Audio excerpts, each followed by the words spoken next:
The Marlins secure the series sweep, the first sweep of the year against those Cubs. 3-0 on the series, getting that sweep. They also go to 10-0 in one-run games. Who are these Marlins? April is over. They are 3 games over 500. Heading into May, Atlanta Braves heading into Lone Depot very, very soon. Going to dig into all of the reaction across the weekend and look ahead to this Brave series on today's Locked On Marlins. You are Locked On Marlins, your daily podcast on the Miami Marlins. Part of the Locked On Podcast Network, your team every day.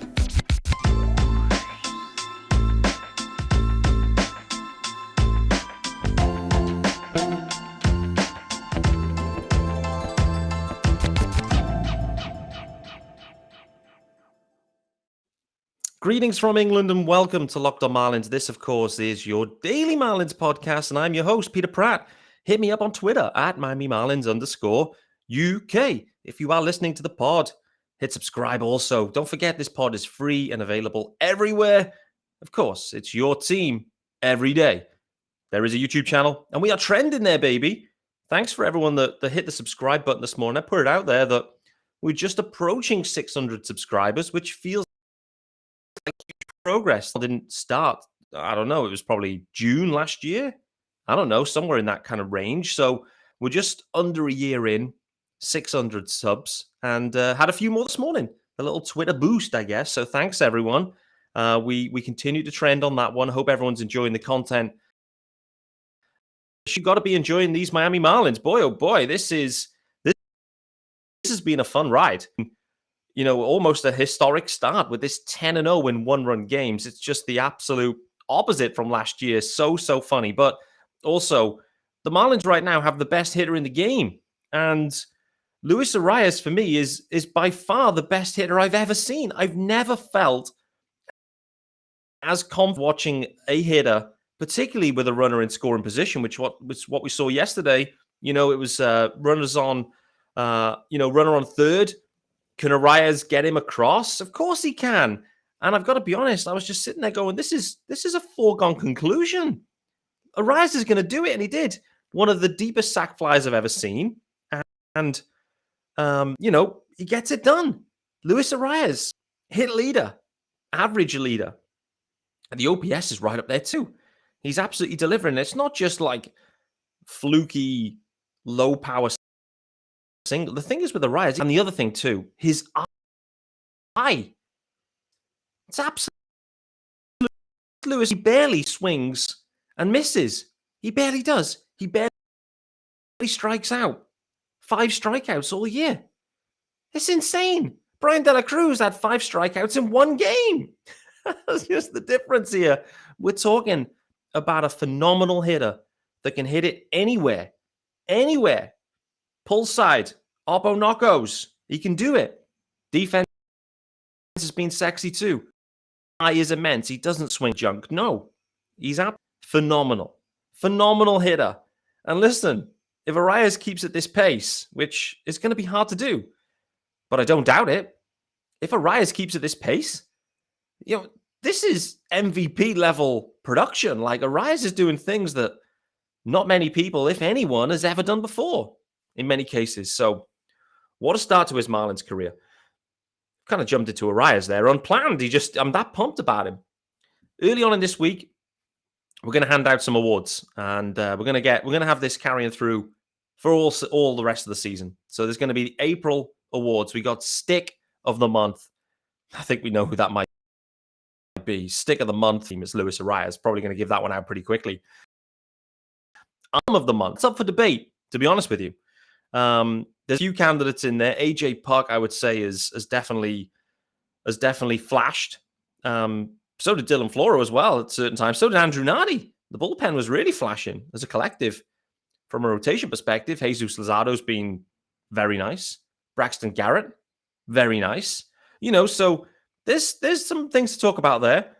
We've got Moment of the Month. And there's a few for consideration. Win of the Month is in there too. So plenty of awards to be given out. There's a 5th one that I've forgotten now. Can't remember what it is. It'll come to me. I'll check on Twitter and find it out. But either way, That's going to unlock the Marlins all the way through this season, giving out awards, looking back at the month we've just had. And in the month we've had, it's just been historic, right? You've got 10-0 in one-run games. Also, the Marlins have had their first ever franchise cycle. What's going on? What is going on with this team? They are just so different, so scrappy. The offense don't look amazing. Hasn't looked great. Bullpen, if you take the collective, doesn't look good. Pretty much every number points to this Marlins team being bad. Somehow they're winning games because the bullpen is doing its thing. It really is. The leverage bullpen has been sensational. AJ Puck has been absolutely sensational. So the bullpen's doing its thing. The rotation's trying its best, but is laboring in parts. We haven't seen the best of Sandy Alcantara. We haven't. We haven't seen anything apart from one inning of Johnny Cueto. We've seen Trevor Rogers look like 2021 Trevor, like 2022 Trevor, like 2021 Trevor. Then we've got hurt Trevor. So we'll wait to see. Edward Cabrera. A lot of walks. A lot of strikeouts. A lot of potential. Still plenty in the tank there with Eddie Cabrera and his performance. And then you got Braxton Garrett, who's called up, asked to fill in. He's been sensational. Braxy Garrett. Brian Hoeing then going yesterday. Did his job. But the Marlins are sitting there coming through April, 3 games over 500. And to be honest with you, that is performing way above expectations. The schedule, the teams they've had to play, with some of the injuries that they faced into, particularly on the pitching side, it's sensational how the Marlins have been able to do this. And yeah, they may have got a bit lucky along the way. You could look at it that way. I don't think it is. I think they're just finding a way to get it done. They're getting big hits in big spots. Again, like I mentioned yesterday, this is why I was talking about Luis Arraez earlier in the year. He was in the leadoff spot, and it was just, he was getting on base every time, pretty much every other time Luis Arraez is on base, right? Problem was, people behind him, no one could drive him in. Now he slides down the order. Next thing is, got guys on in front of him. Arraez is still hitting. What's happening? The Marlins are scoring. And that's the difference maker, right? He may not be the most traditional, but Luis Arraez's value there in that spot is huge. Really is. Jazz Chisholm Jr., he's heated up as well. Heated up. We had our first misplay in center field for some time over the weekend. We also had Jazz Chisholm Jr. mic'd up yesterday. And that wasn't just in the field, taking an at-bat. It was one of the most wildest in a live at-bat during a regular season game. I'm thinking there, okay, Jazz walks in, they're talking to Jazz, okay, he's like saying hello to the umpire, okay. In between, I was thinking, okay, maybe they'll try and have a brief conversation, but there's no time in between pitch, right? It's fast, it's happening quick. Jazz can't just step away, have a chat with the guys. Jazz has got to be stood there, and he is stood there. And the wildest moment where, this stud left-handed pitch, anyway, Steele, lefty on lefty issue here for Jazz. He's literally in the windup. He's going into he's in his throwing motion. And they're mid-question asking Jazz, is there any different, do you take a different approach being in the 6-hole, 1-hole? Because it was a lefty, he was down in the 6th spot yesterday. Wild scenes. What did Jazz do? No. Swing, line out. Mid-AB, Jazz Chisholm Jr. mic'd up. I love the fact that Jazz is happy and comfortable being mic'd up in center field. The funny, the thing is as well, you can see that segment. And if, as a viewer, it felt a little bit awkward at times. The reason is Jazz is so involved. There's so much happening out. You realize just how often he's got his card out of his pocket, looking at the defensive alignments, trying to work out, where should I be? Okay, it's 2 strikes. Where should I be? Okay, Jesus Sanchez, where are you? Where are you, Brian De La Cruz? There's so much happening, and there's Jazz trying to hear the guys on the biggest headset ever. It's like having this headset on. Absolutely huge. Come on, Peacock. Get some in-ear. Get some AirPods or something. Jazz loves the AirPods. I don't know what was going on with that headset, but anyway. But that just shows for me, how comfortable Jazz is getting in center field. He then goes and misplays a ball. Missed on him, and he almost caught it, made the play. But that shows how loose he is. But equally, just how much mentally taxing center field is, because they have to be so alert and so aware. I think he was asked on the broadcast, like, what's been, I can't remember the phrasing of what he was asked, but it was like, what's been the toughest transition to center field, or what's impacted you the most? And he said, I'm getting gassed for my ABs because I've got to run around out here and I've got to run back to the dugout all that way, get ready to take up, with the at bat. So really interesting from Jazz. Really interesting game generally. I mean, that series itself, I mean, the Cubs are probably kicking themselves thinking they could have won it. They could have won the series. The Marlins end up sweeping the Cubs. For me, clearly, that one of the big standouts was Cody Bellinger in that series. Boy, oh boy, Andrew Nardi should never pitch to Cody Bellinger ever again. It was pretty much same pitch, same spot. Bellinger absolutely blasted two of them on back-to-back days. But I don't want to talk about this one briefly about Cody Bellinger, because I put something out there yesterday on Twitter to say that Cody Bellinger was available for a slapdick prospect. He was available for nothing, effectively, right, to do it. People then came and asked the question, Pete, what do you mean? He wasn't. He was non-tendered. He was a non-tendered guy, went to free agency, ends up signing with the Cubs. I know that's what happened. The reality was, for any player that is going to be non-tendered, and the Dodgers would have made that decision, Cody Bellinger's available for next to nothing. A warm body. Because for the Dodgers, it doesn't matter. He's gone. There's no back if he signs a deal with someone else. They're making a decision not to tender him a contract and effectively becomes a free agent. The Marlins had the opportunity to send a prospect to LA, in my opinion, to get Cody Bellinger, and they would then have the ability to negotiate a deal with him, or obviously tender a deal via arbitration. They decided not to do it. The reason being is the number was very high. The problem is Cody Bellinger's historical MVP season pumped up his arbitration numbers. Arbitration numbers don't come down. Thus, Bellinger's one-year number for the Marlins, for, in effect, the reclamation project, looked extremely high. However, the point I was making was, and I felt at the time, a center fielder, lefty stick, has done it before, MVP level, and you can go and get him for nothing and effectively have to pay him, okay, you've got to pay him $20 million. Okay. Were the Marlins happy to do it? They weren't, clearly, because they didn't do it. But the point I was making was they had the option to send over a nothing prospect to get Cody Bellinger from the Dodgers. That's my belief. This is me reporting that. I don't know that for certainty. But what I know for certainty is the Dodgers non-tendered him, and they would have taken anything back to trade Cody Bellinger. And it was then the Marlins' problem. So just want to tidy that one up from yesterday. Let's get into a double ad segment here on the 1st of May on the Monday episode. It's our good friends over at Built Bar to get things rolling. Love to see it.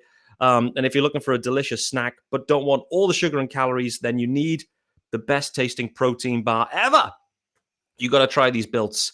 And if you're like me, you want to make healthier snack choices, but you don't want to compromise on the taste, just got the thing for you. Built Bars and Built Puffs. They are healthy and they taste amazing. Seriously, they taste so amazing, you won't think they're good for you. You got to try them. What makes them so good? Well, for starters, they're covered in 100% real chocolate. That is right. Real chocolate. All of the flavors, baby. All of the flavors. Churro, peanut butter brownie, and cookies and cream. Not sure how Built does it, but these bars, they taste like a candy bar while maintaining amazing macros. What's even better, they're healthy. 130 calories, 4 grams of sugar, and a whopping 17 grams of protein. For years, we talked about going to Built.com to order your bars. Well, you don't have to wait now. You can get over to your local Walmart or Sam's Club.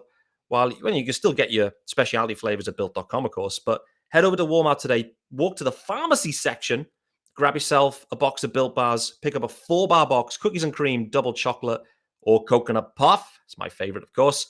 And if you're close to a Sam's Club, run in and grab a 13-bar box extravaganza with all the hit flavors, brownie batter puff and churro puff. Thank me later. And of course, enjoy those Builts. And our second ad, And this show is brought to you by our good friends over at BetterHelp. Yes, sir. And listen, it's all about thinking about you. It's all about you. You got to think about what you need from yourself. And we spend our time giving, it can leave us feeling stretched thin and burned out. Of course, therapy has the tools to find more balance in your life so you can keep supporting others without leaving yourself behind. If you're thinking about starting therapy, give BetterHelp a try. It's entirely online. It's designed to be convenient, flexible, and suited to your schedule. Just fill out a brief questionnaire to get matched with a licensed therapist. You can switch therapists if you need for no additional charge. But you can find more balance with BetterHelp. You can visit betterhelp.com/LockedOnMLB to get 10% off your first month. That is BetterHelp, which is HELP, BetterHelp, not health.com/LockedOnMLB. Glorious. I'm not sure what's just happened to my hair in that. I'm just getting excited about builds and better health. Let's adjust the fringe. There we go. So, speaking about fringes and hair, I want to talk about Yuli Gurriel briefly. That wasn't a planned segue, but it felt good at the time. I want to talk about, Gurriel, Avisail Garcia, Cooper Loop. Yesterday's game, there was a very interesting segment there where Cooper Loop comes out the game. We thought he was injured. Sounds like it was just a stomach issue. I think instead of Cooper Bloop, it was Cooper Poop maybe yesterday for Coop. But Coop exits. There was no Avisail Garcia in the lineup, no Yuli Gurriel in the lineup, which was surprising, particularly because there was a lefty on the mound. The lefty was still on the mound. Who comes out to replace Cooper? Jesus Sanchez. Jesus Sanchez comes out. Surprising. Because Jesus Sanchez should never face a lefty ever again. Let me just put this out there right now. Jesus Sanchez, his at-bats against any lefty in the future, if he is in that situation, my advice to Jesus Sanchez is do nothing. Never swing. Just let him pitch to you and just see what happens. Because only bad things happen when Jesus Sanchez is swinging the bat against a lefty. Let me just say that right now. But he, in the end, actually being in was the right move. So was Skip Schumacher, was it big brain Skip all over again? The Skip pushed another right button. Because later in the game, Jesus Sanchez, both with the stick, base running, and the glove, actually, he did it all, Jesus Sanchez. Let's park that a second. I want to come back to him because Jesus is starting to really heat up the last couple of games. If it wasn't Skip Schumacher big brain, then the question has to be, how's your stomach? What's up with Gurriel? And what's up with Avisail Garcia? Because it was a no-brainer probably for Gurriel probably to start the game. He didn't. He didn't come in the game. And Avisail Garcia, same point. Are these guys hurt? One of the major topics that we need to talk about, we were talking about yesterday with Ryan, was Joey Wendle's on his way back. And, how quickly are the Marlins going to get him back? How quickly do you think they need him back? That's another good question. Because overall, Wendle, the Marlins are playing good ball. They're winning. Wendle's a lefty stick. But overall, his spring was not good. Start to his year, not good. It's not like you immediately need Wendle back. It's not like a Fernando Tatis situation where as soon as he's available, bang, in the lineup. Let's go. It's a little bit unfair to compare Tatis to Joey Wendle, but you know what I'm saying? Quickly to the Marlins want him up. We'll wait to see. The question was yesterday, who goes down? And the way the roster's set up, the only man who really probably could go down, well, actually, no, there's probably the one obvious one, the corresponding move was Lassen. The other option, because he has an option, is Brian De La Cruz. He's been playing mostly every day. Brian De La Cruz, he's been a bit streaky. He's had a few tough spots. But overall, it's not been the worst start to the year. We got some recency bias there with Brian De La Cruz. He had a rough week. So did Jorge Soler. They had some rough weeks. Luckily, other guys stepped up and the Marlins could win the games without him. But Brian De La Cruz does have an option year remaining. And so it is possible they send him down. For me, Garrett Hampson right now is being more valuable than I expected. He's doing it all. He's asked to play right field yesterday. He'd never played right field before in his life. That just says to me again, what's happened to Avisail Garcia? Is Avi hurt? So this line of questioning may be moot because actually Avi's hurt again. And the Marlins are, going to have to maybe put him on the IL, perhaps. There was talk about, well, what happens if Avisail Garcia doesn't heat up? Is he going to be benched? Has he been benched? Is Avisail Garcia already been benched? I don't know. A bit yesterday, MLB.com beat writer for the Marlins put out the lineup. No Avi in there. Asked the question, hey, what's happened with Avi? She doesn't know either. So, the guys that are close to the team, they don't know the answer.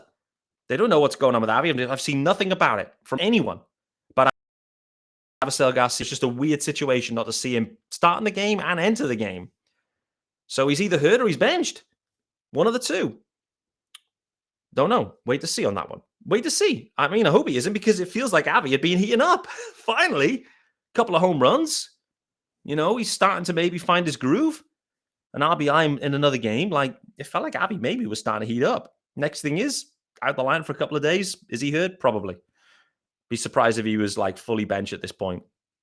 Well, actually, no, I wouldn't be, but all right. So our final ad, and then I want to talk about Jesus Sanchez. It'd be rude not to, because he is definitely improving. But before we do that, eBay Motors, baby.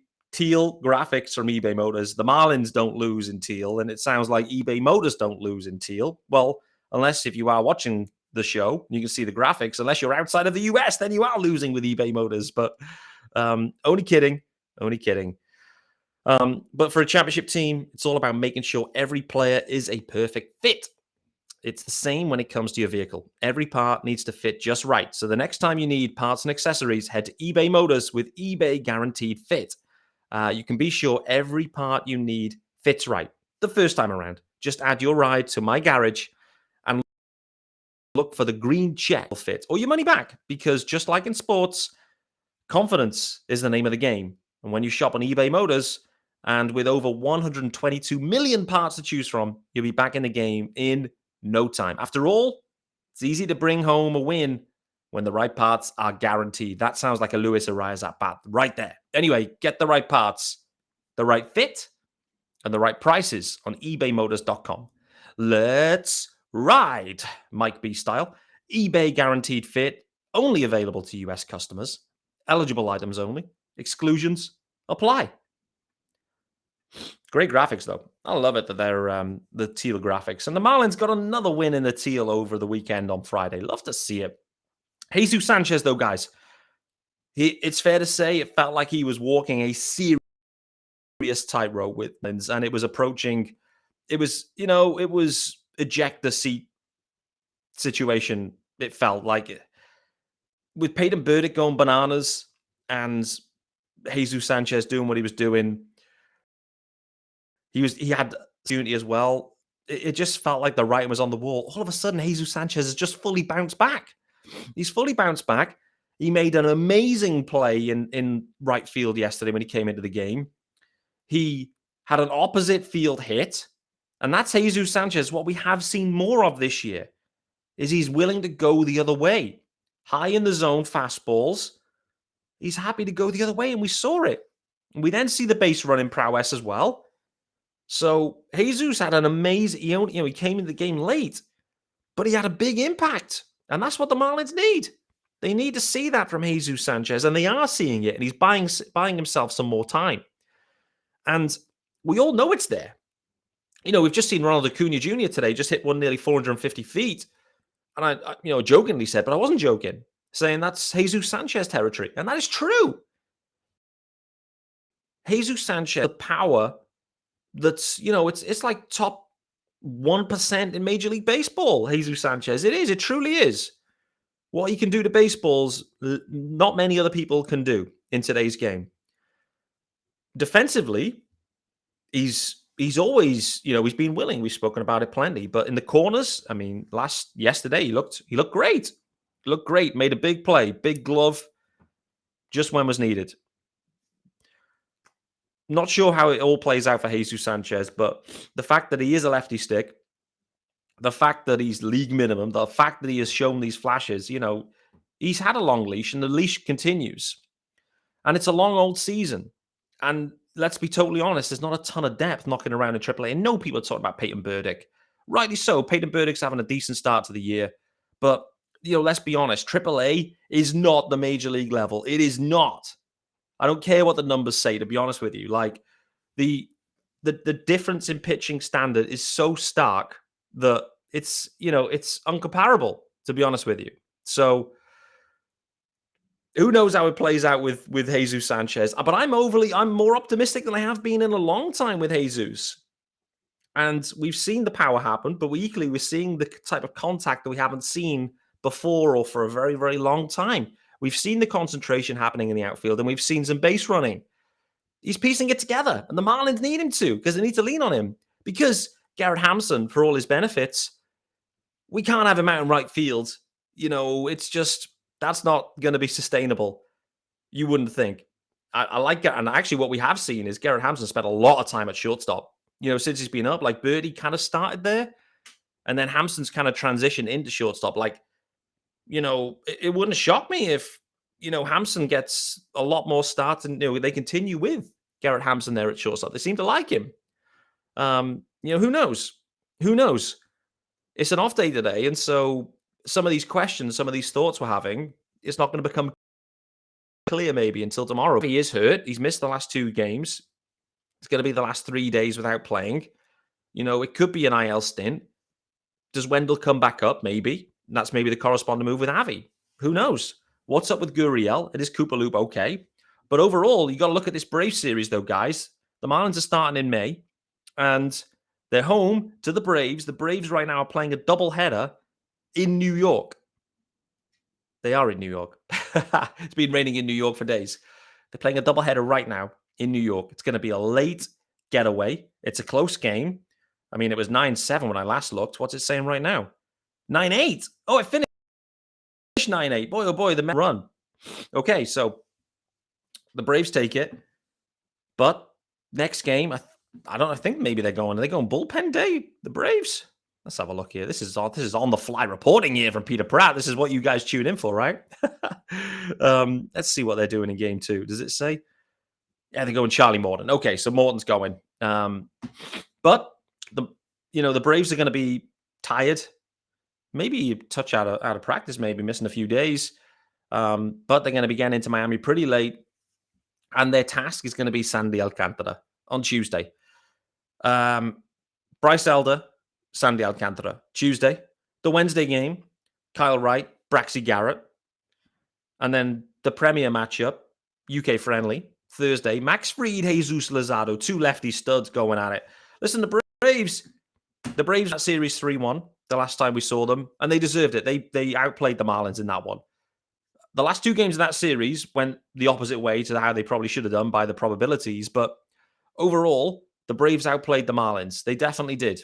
They hit a lot of long balls, and they've done the same today. Home runs, you need to limit the home runs against these Bravos. You need to get the ball. Actually, they look for balls low in the zone. Like they hit these like sinker ballers. Like they love them. So it's going to be a big test for Sandy. Big test. Ronald Acuna heating up 5th home run of the year. Same as Jazz, by the way. He stole a couple more bags than Jazz. But, listen, Jazz and Ronnie, they have that, friendship and rivalry going for sure. But, what happens if the Marlins here can get this series win and then really get into where the schedule starts to, like, on paper, soften up?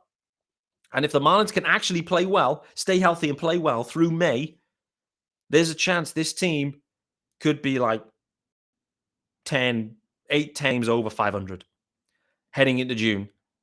And the schedule's still okay in June too.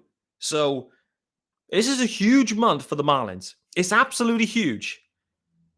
Starting with this series. Set the tone in this series against Atlanta. Sandy Alcantara on the mound in game 1. Set the tone, Sandy. It's been a rough start. I mean, it's not been Sandy-like. Set the tone. Get the confidence rolling. And if the Marlins can take this series at home against Atlanta, it really sets them up for the rest of the month and ideally the rest of the season. I know it feels a little early to be saying that, but it's all about just keep winning your series. Keep the series wins rolling. And that's what they've been doing. They've struggled to beat the guys in the NL East, the big guys. I mean, actually, the Phillies should be included in the big guys. They were in the World Series last year. They beat the Phils, but the Mets and the Braves, they've struggled against. Everyone else, they've beaten. Can they flip the script on the Braves? We'll wait to see. But thanks for making Locked On Marlins your first listen of the day. I'll be back tomorrow. And actually, guys, we got a fun week planned out. There's a few guests queued up. Scheduling TBD on that one. But I'm going to tease it out right now. At some point this week, Takes Were Made is back on. He's ready. He's hyped. Probably he's on Thursday. Just letting you know on that one. We've got the Locked On Marlins. He's the original GOAT. The OG. The OG, Aram Layton, is on this week too. Aram Layton, Takes Were Made, and one other guest. Two other guests, actually. Sean Barrett will be on too. But I think we've also got Danny Rodriguez in the house as well. So it is guest heavy. Everyone wants to come on the pod and talk about these Miami Marlins and how good they've been in April and hopefully how good they'll be in 2023. I'll see you tomorrow, guys.